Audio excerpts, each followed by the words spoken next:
Good evening, everyone. Thank you for showing up and supporting Art from the Inside. My name is Antonio Espinosa, and I'm a correctional officer at Stillwater Prison. 18-year veteran with almost 19 years coming up. I'm so excited about this extraordinary project with these awesome men at Stillwater Prison. Thank you.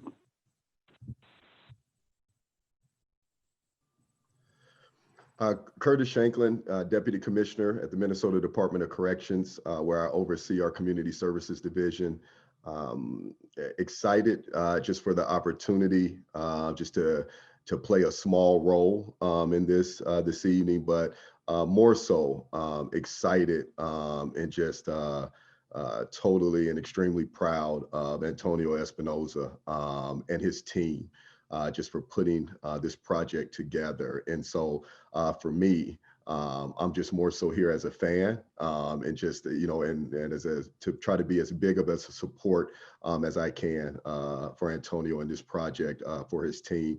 And I just feel thankful also just to be to sit on a panel with both him and Emily, who I also know and just a big fan of her work as well, particularly with just highlighting a number of things that take place in our criminal justice system. So again, I appreciate all of you who have taken the opportunity to join tonight. And I'm looking forward to this just as much as I know everyone else is. So again, good to see everyone. Hey, I'm Emily. I work for a nonprofit called We Are All Criminals. And through that, I have had the honor and the opportunity to meet many of the artists that Antonio has been working with. And I'm excited to see the video, to see some of the work. I haven't been able to go to any of the exhibits in person, so this will be my first time seeing them too. And I'm just happy to be here and sharing space with dear Curtis and Antonio and everyone else. Thank you all so much for your introduction. We're all just happy that everybody is here. I just want to remind people too that our virtual session tonight is pretty informal. So if you have questions, if you have thoughts as we go and show the gallery and the artists, if you have any comments that you want to make, please do that in the chat, because what we like to do is bring that back to the incarcerated artists. They love to hear the reaction to what people think, how it made them feel.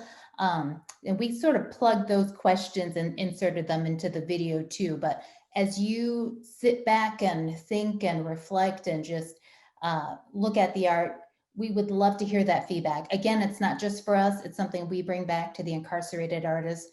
And they would love to hear how their art impacts or changes or just what you think about their art. So keep that in mind. So I'm gonna stop my share and then start our virtual tour. And then you can adjust your volume if you need to. And this is gonna be about 20 minutes long.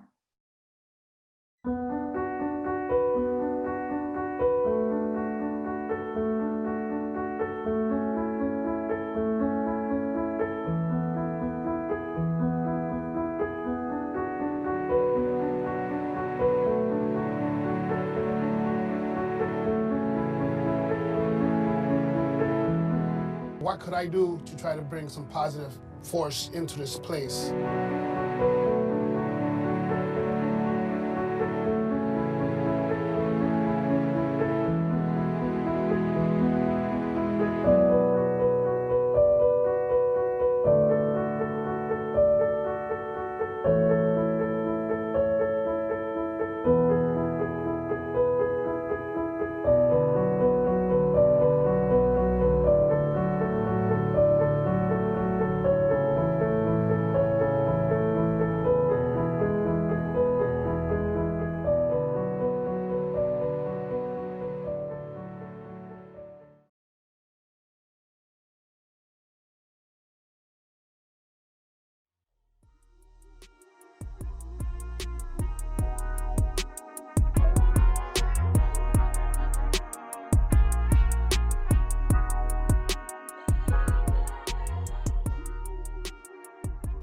Numbers have been used to dehumanize people to strip them of their name and identity and reduce them to a set of digits.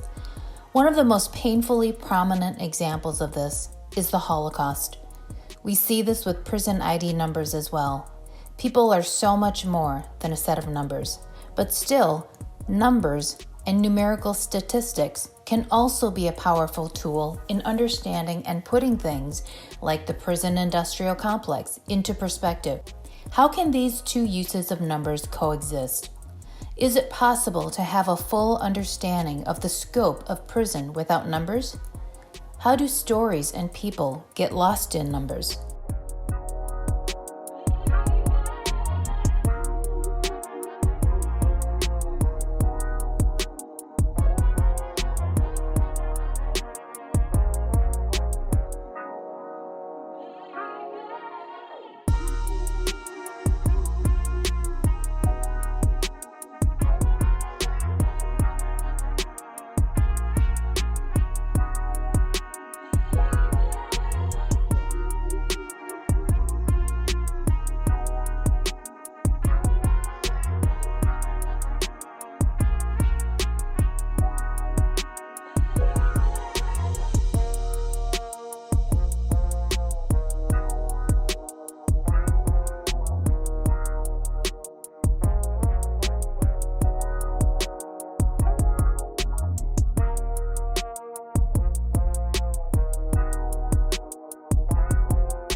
Art from the Inside is working with 34 artists currently serving time at the Correctional Facility in Stillwater.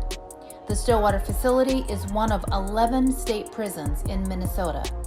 As of this week, 1,265 men are serving their time in this facility, ranging in age from 19 to 80 years of age.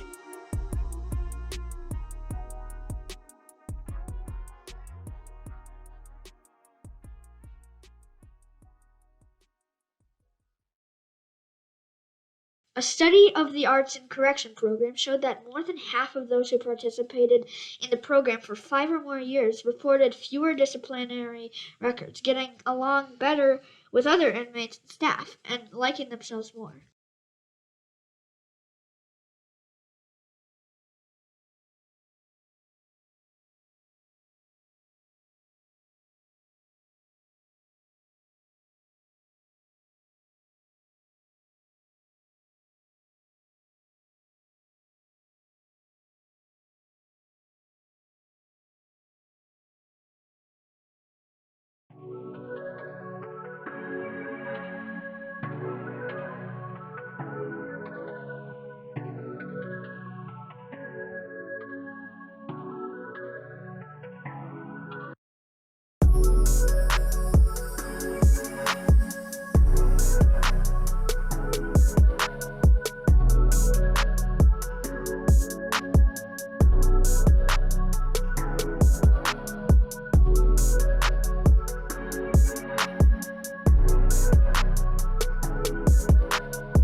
U.S. claims approximately 5% of the world's general population and nearly 25% of its incarcerated population, and we spend more than $80 billion a year to do so.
The average rate of imprisonment in the United States is 698 per 100,000 people, with a total prison population of over 2 million.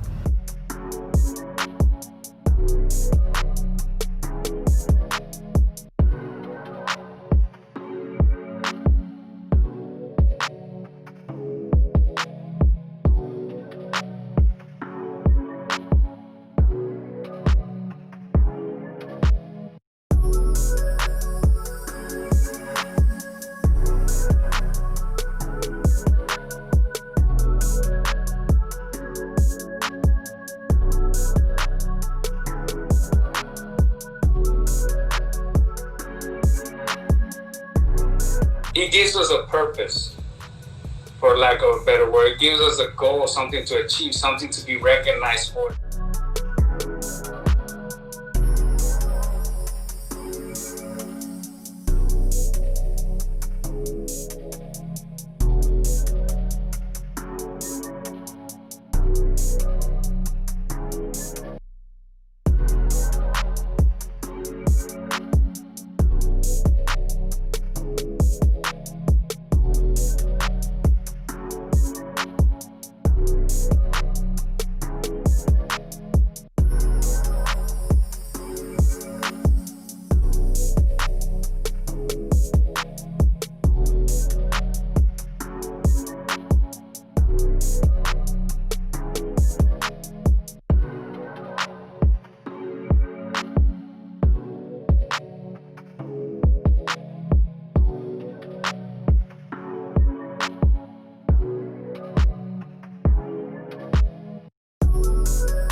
Minnesota has one of the lowest imprisonment rates in the U.S. at 191 per 100,000 people, with a total prison population of around 10,700.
Just being able to connect, being connected to other human beings, you know. So that is the huge benefit that I get from participating in this program. There's been a lot of things that, you know, I've been able to avoid just by, you know, just because I was painting.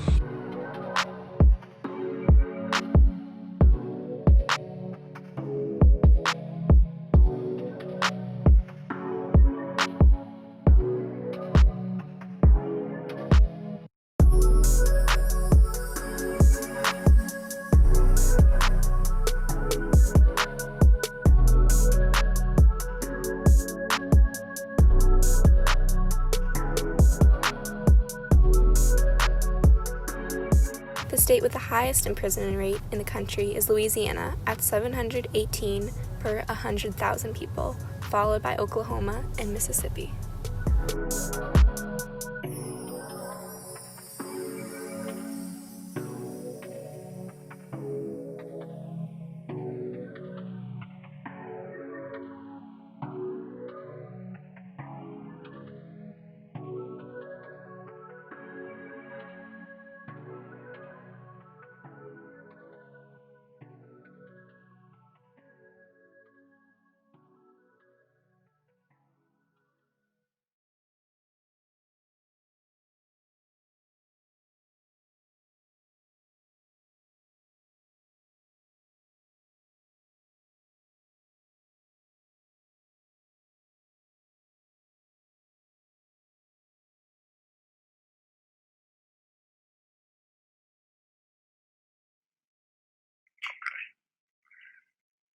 My name is B, and this poem is called The Self as an Unlit Wick in Bed. The self as an unlit wick in bed waits for warmth from the inside out. Lank body, a corpse pose under polyester's blanket itch. My restless head crackles the plastic pillow like the gritted language of snow crust underfoot. Flakes corkscrew December's cold beyond bar-straddled windows. Lamplight the color of saved letters yellowing at their edges. yesh, a horizon line between my body and concrete ceiling where I spend my prayers.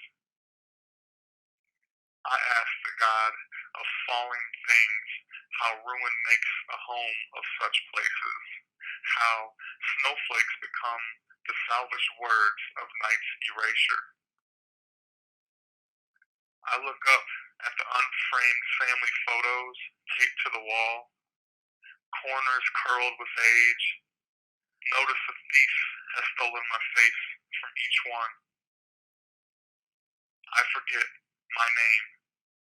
Think it sounds something like a harsh winter exiling anything green, lush.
All right, I'm just gonna let people sort of take it in for a minute.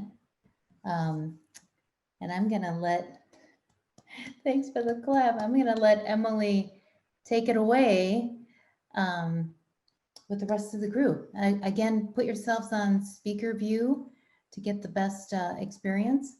And Emily, I'm gonna leave it to you. Thanks, Bob. Curtis and Antonio, where are you at? There you are. I have some questions for you all. But before we get into that, just let us pause for a moment and acknowledge the incredible artistry that we just saw.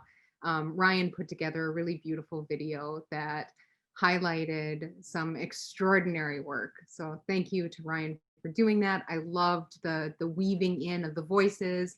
I saw someone on the chat say they wanted to hear more voices. I'm right there with you. I did too. Wanted to see more faces. I'm all about seeing the human being behind the work. So I agree with you. And I imagine that's part of the vision moving forward too.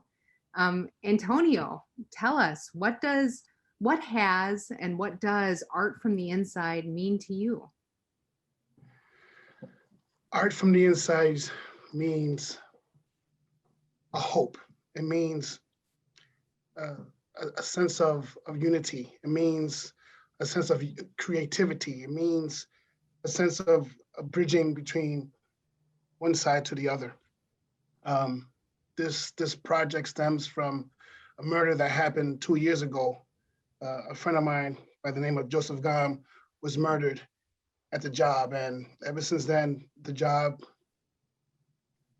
hasn't been the same.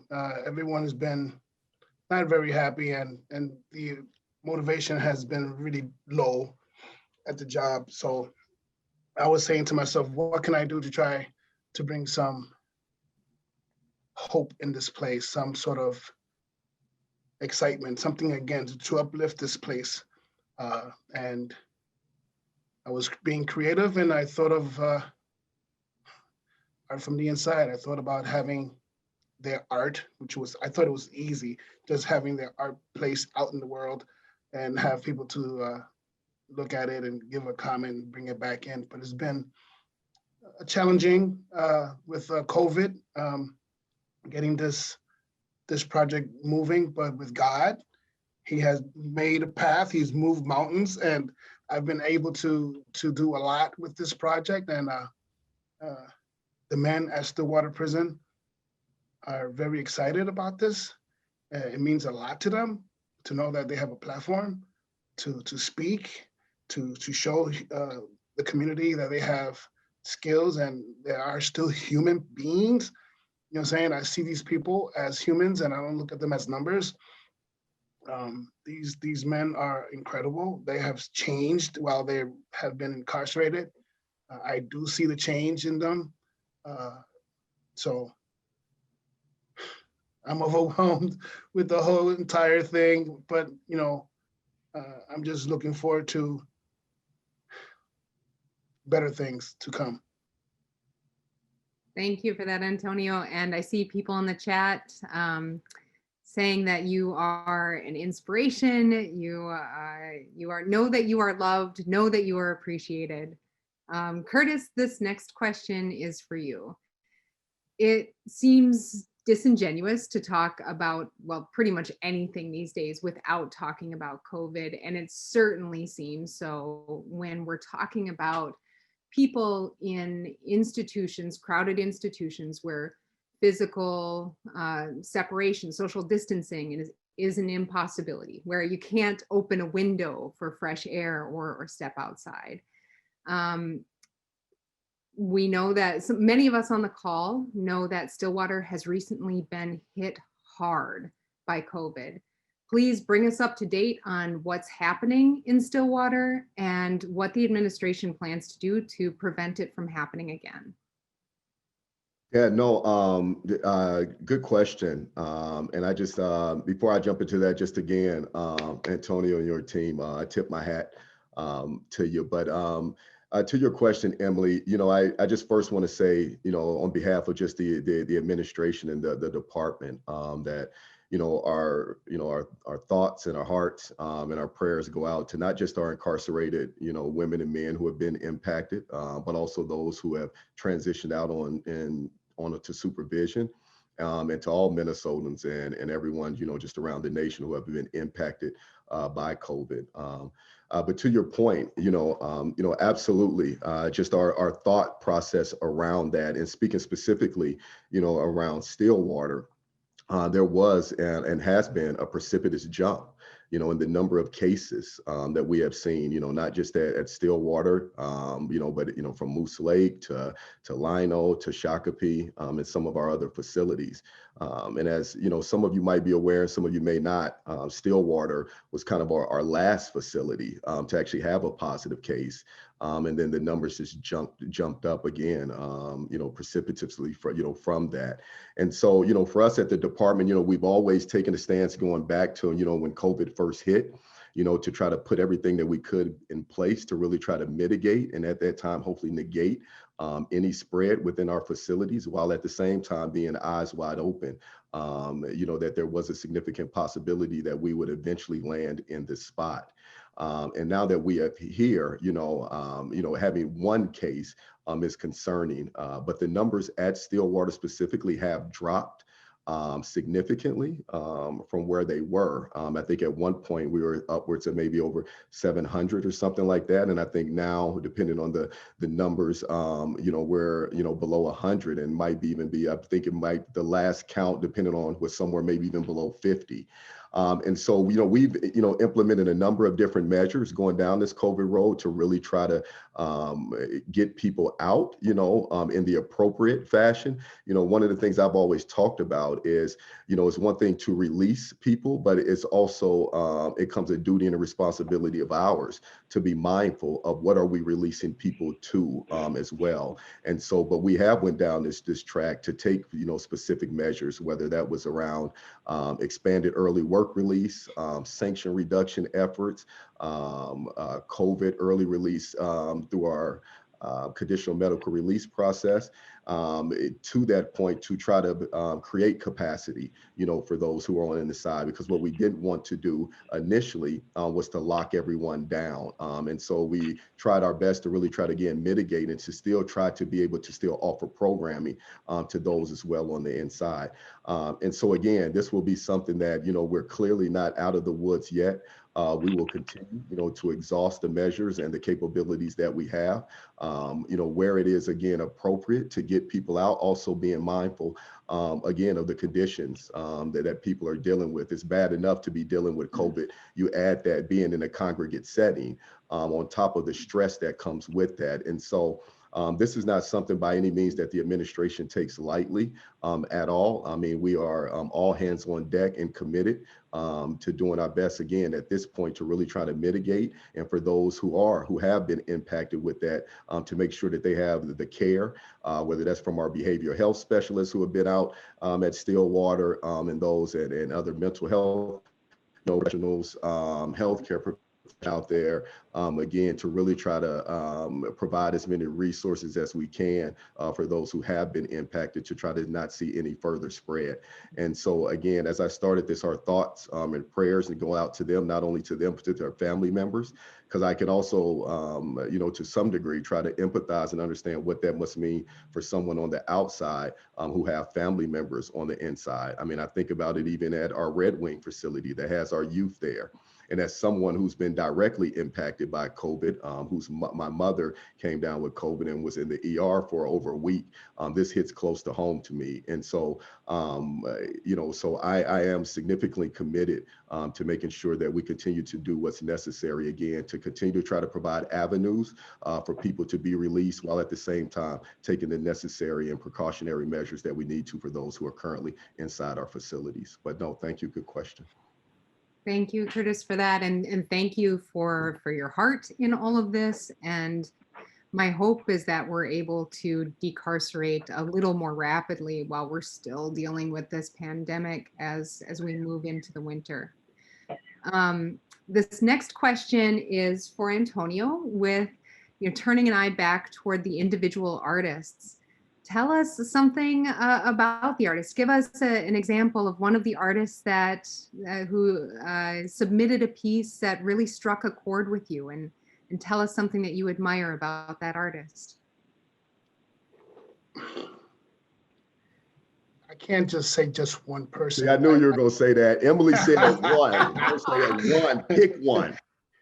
I can't pick one. I mean, I love all these guys. These guys are all talented. I mean, everyone in that place has some sort of talent, and I just can't, say this one is better than this one. I believe that they all have something special to give, to show to our community, to themselves, and to people in Stillwater. I believe that these gentlemen they have the ability of changing their lives, transforming. I do see it every day. Their actions, their behaviors, they've changed. Their hopes and their dreams. They come to me and tell me about, about their families and their children and the project and, me on TV. It was talking about, yeah, I seen you on TV. So I'm not doing this for me. I'm doing this for you. This is not about me. This is all about you. I'm trying to bring light to you. And you need to walk that light. I'm saying so. I'm gonna do whatever I can to try to build a bridge between the outside community and the inside community of the Stillwater prison system. And I'll do whatever I can to try to help the institution and the incarcerated men. My next question is actually about that bridge. And this does go back a little bit to COVID. Understanding that, in-person programming is suspended right now. You don't want folks coming in who don't need to be there, who are not sentenced to be there. So, Antonio, I imagine that part of the vision for the future of Art from the Inside includes providing more access to more materials for the artists so that they can continue to create. I would imagine that there's also something about providing mentoring or instruction, right? Yes. I know that Stillwater has done an amazing job with various programs. I think there are some MPWW fans on the call, myself included, the Minnesota Prison Writing Workshop, that's just done such extraordinary work with folks on the inside. What does it look like right now during COVID? How are you able to support the artists in continuing to create? And then what does the future of that look like in presuming that we'll have non-pandemic times at some point? What does that look like once people are able to be in person again? That's for me. It Okay. could be for you You're both. the star of the show, and you and your guests. My vision about all of this is to try to create a bigger space for more people to create their art. Right now, I believe it's like 15 guys are able to go upstairs to the art class and create art. There's like 38, 45, 50 other guys who have the opportunity, which should have the opportunity to go and create. We need a bigger space. We need more mentors to come into the institution. I believe that we need more men groups to sit down and speak about, life and different things that they go through every day, how to become men and not to change their lives. They have the ability. We all have the ability to change. We all need to change. All of us, everybody does. And I'm looking forward to trying to create something on the outside of the walls of the prison, where they could come out and create art and find a place where they could be themselves and we could chat and just be men, you know what I'm saying, and just learn from each other. Very cool. This one is for you, Curtis, so no dodging. I'm wondering what role, if any, you see art and education playing in the administration's vision for criminal justice reform. Oh, absolutely. Just another good question. I think it's going to play just a significant role, and it should be a natural role. And I think this kind of gets back to a little bit of what Antonio was talking about. When you talk about seeing our incarcerated, women and men as something more, than an OID number. And Antonio talked about hope, and we sit back and, we say the audacity, of hope. I think about also too, perspective, identity. And so, with this administration and with Commissioner Paul Schnell, and as we, go down this road and we think about more of a person-centered focused approach, which is really focusing on each individual within our facility and their needs. It's like I tell people, for the people we have in our facilities, we're not going to correct anyone. We're not going to fix any of these people. What we can do is provide them with the services and the resources that they need, which is going to help them to reintegrate, back into the community. And so this project that Antonio and his team have put together, I think embody, the direction that we are looking to go, which is, how do you, again, focus on each individual and, even at their worst, their most difficult times and their worst moments, to see them as the people that they are. And so when I think about this art that they're able to put together, for me, that gives you some insight to the person. And for me, and I don't know everyone, because I hadn't seen this video, before this, I think it allows yourself for a minute to kind of take a step back And when you're seeing these visuals, you no longer see them, through, the lens of being an incarcerated person. You see them for this perspective of them, which gives you some insight into the woman and the man that is so much more there than just the unfortunate offense that they committed. And I say this all to say, in no way does this is being dismissive of some of the poor choices that some of our incarcerated women and men have made that have led them to be housed right now in some of our state facilities. With that being said, our role, when they come to us, the judiciaries have already taken care of their sentence. That is not our role.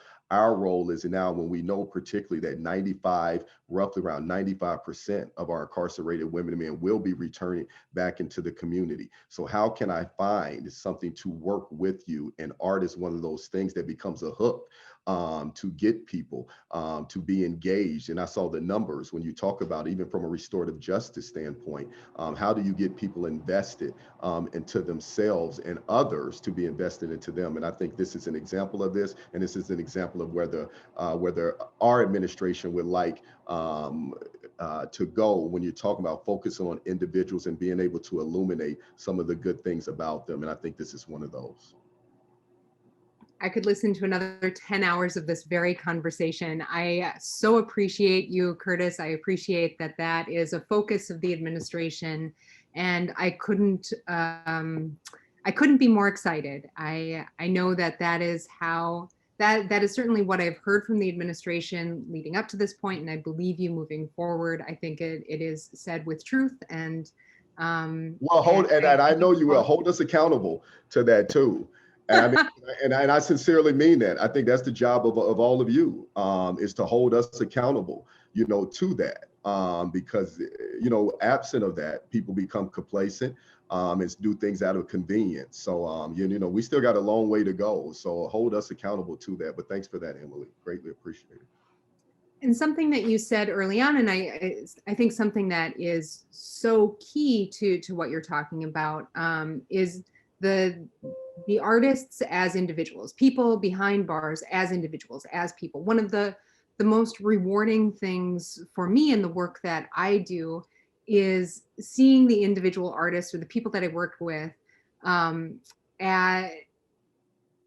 as people, right? As fathers, as daughters, as sisters, as artists, as scholars, as friends. And part of seeing them as people means knowing them as individuals who are a part of community with family on the outside, who are essentially doing time waiting for their loved ones to come home.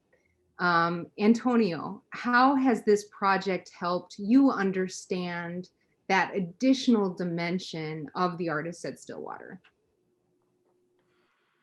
Wow.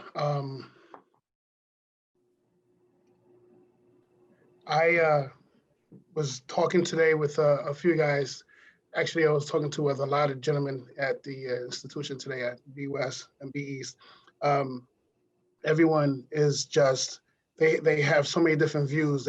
People are coming up with proposals because they want to start new ideas. They have ideas.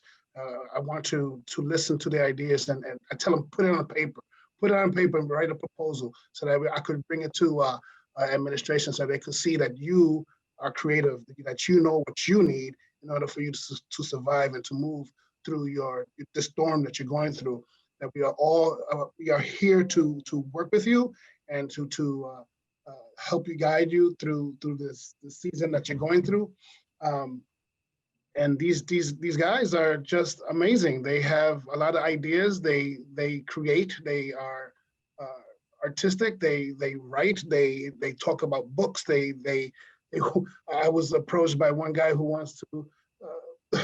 He published a couple of books and he wants me to be a part of this. He wants to be part of the group, and I'm like, hey, I just started doing this right now. Slow down. But they really have a lot of ideas, and we need to sit down and listen to what they have to say. They do have ideas, and I believe that if people who are incarcerated should be listened to. They have ideas, and they have we should give them the opportunity to express themselves. and let us know what they need. That was so beautifully put, Antonio. I saw an amen in the chat, and Practice I will that. He second that. practiced that. He wrote that down, and he's been practicing that. So that was good, though. You're absolutely. I've been practicing it for 18 years. All right, Curtis, I'm putting you on the spot. Tell us your favorite piece that you saw, and then Antonio, give us some insight into the artist who created it, and then we're going to turn it over to the chat and answer some of the questions that came in. All right, I'll make this quick. Just again, Antonio, man, I just tip my hat to you and your team. I'm just super stoked, just super proud of you, just as a friend, as a colleague, man. I think my favorite piece, the two was probably, I'm a little biased being from the South, was the B.B. King piece. Just the attention just to detail in that one. And then there was another piece, I believe, of a woman who was holding kind of a paint brush, and it looks like she was looking down with the hat of it. It was just something that just jumped out, just from that I just felt refreshed just looking at that. But I mean, there was just a number of them. I mean, just the diversity, in the artwork, you could just tell that it wasn't drilled down, just to these thoughts. And that's what I think for me was the beauty of it, is just how diverse it was. So absolutely. One of the pieces that I liked was the Al Capone, the gangster. You know what I'm saying? Everybody wants to be a gangster. That was really cool. I like the colors on that. I like color. I like to see a lot of color. So that really brought to my eyes. Another piece was also the one that you said, Deputy Commissioner, with the hat and the brush. I actually spoke to this gentleman today, and I told him, "Dang, your piece sold." And he said, "My piece sold?" I said, "Yeah, man, someone liked your stuff." And he was emotional about it. He doesn't know his worth. You know what I'm saying? And these guys have worth. You know what I'm saying? We need to let them know that they have worth, that, that their lives is not over. This is just a small section, a small little, a small little part of, I get emotional and excited. You know what I'm saying? When I'm in there every day, it's like, I preach to these guys. I tell them, that they do have an opportunity to change. They have to walk towards it, though. You know what I'm saying? I could talk to them, turn blue in the face, but they have to actually walk that walk. You know what I'm saying? And we're here to help them out. I'm there to help them out, and I'm gonna do whatever I can. I'm steadfast. I'm not gonna go nowhere. Maybe another year. Hey, I'm gonna have 19 years coming up January, and maybe by 21, 22. I don't know, but let's see what happens. I'll be there to support my staff. I'll be there to support the institution. I'll be there to support these men. Thank you for that. I just got, Emily, one quick plug for those who don't know. Antonio also got Correction Officer of the Year. So if you all weren't aware of that, I just wanted to make sure that was known and put that out there too. So very well deserved too. Thank you for that. I see quite a few questions coming in the chat. I will ask a couple of these, but I will note that we have 5 minutes left. So this will be a flash answer. Ready? Curtis, is the DOC considering replicating this idea in other facilities? Yes or no? That's going to be up to Antonio. I'm respectful of his work, so whatever direction he wants to go, I support him. I hear you saying that you will support him in any way possible, and I think that that's a wonderful idea. Thank you for that. Oh, yes. Antonio, the question is, do you paint or draw? I do not paint. I'm just a bridge. I dance and I roller skate, but I don't paint. Yeah, I'm sorry. All right, the next one has to be the next exhibit should be at a roller rink. Let's see.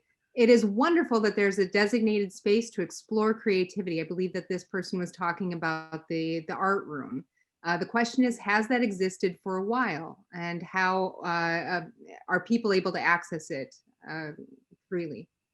Not everyone is accessible to that classroom. The class course is about a year's time, and it's about 15 guys. that could go to this classroom. My wishes and my hopes would be to create a bigger space, to have more people come out of their cells and create art and talk about art and do another exhibit and be proud of what they do. There are a few questions regarding materials. It looks like some people would like to donate materials. Others are wondering how easy it is for folks to access them. So if people want to help out, if they want to send in canvases or other materials, what should they do? That's for Deputy Commissioner right there. I'll follow up. I'll follow up with that. They can get my contact information and reach out, but we'll make it happen. Just follow up, because I also want to just be mindful and respectful of the process that has to go through. But absolutely, any way we can contribute to their work. There is a place where they could purchase their artwork, paints and stuff like that. It's called Dick Blick. They purchase that on their own. If you're in the classroom, then you have supplies given to you. So a lot of these men don't have the opportunity to go to class, so donations would be appreciative for them. And the final question I see, I apologize if I'm missing some of these, but the final one I see is there a way for artists leaving the facility to connect with artisan organizations on the outside to sustain their artistic ideas and energy? And my understanding is that there is somebody who's out, correct? One of your featured artists. Yes, a few of them. They came out to the exhibit, and it was so wonderful to see them out in the world and in regular clothes and driving cars and with their families. The exhibit place that we are exhibiting the art is at Creator Space. That's downtown St. Paul, 7th Street. These people would love to have anybody come in who have art, who have the artistic part of being artists, to come in and share art and even be teachers there or create art there. They would love them. Thank you so much. And with 1 minute to go, I will turn the mic back over. Thank you so much for having me. And Antonio, thank you for your vision and your heart. Curtis, thank you for helping make all of this happen. Thank you very much. I just want to say, for closing, I want to thank you all for showing up and being part of this, to the families and to the friends, to my coworkers, to all these people who are watching this tonight. We go to work every day and not know if we're going to walk out of there. As you know, that we have COVID and people are getting sick. Things happen at the job. It's not an easy job. It's stressful. Trying to help people to be better is not easy. We need the community to also help us. We need legislators to help us, give us the fundings that we need to do the job that we need to help these people. We just need help, and we need the community. We need to love each other a little bit more, have some more compassion, because we're not perfect people. People make mistakes. I've made mistakes. You know what I'm saying? And I could have been in prison. I'm from New York City, and I could have been in prison. I've done things that could have got me there. You know what I'm saying? But I know that people can change, and I see the change in people, and people need chances, second chances. So thank you, everyone, for participating and coming out tonight. I love you all for doing this, and come on down to a creative space and check out the art and have a conversation with me. Thank you. All right. I think that wraps it up for us. Thank you so much. Thanks to everyone for sticking it through to the very end. We're a minute over, and I know that many of you have got to go on to something else. So have a wonderful evening. We'll be in touch. Emily, thank you. Appreciate it. Absolutely. Appreciate you. Thank you so much. Absolutely. Antonio, I'll call you, man. Hey, great work, man. I'm just super proud of you. You and your team, man. You did, man, a hell of a job, man. Super proud of you, dude. Stay blessed, stay healthy. All right. Bye, Curtis. Antonio, thank you. In addition to your heart and your vision, I will have to add your humility. Thank you for being so humble, for being so honest, for being so uniquely, beautifully you. Thank you. Yeah. Thank you. Yeah. Thank you very much. I need to hop on another Zoom, but it was very good to be Thank with you you so all. much, Emily. Appreciate it. Take Have a care. good night. Take care.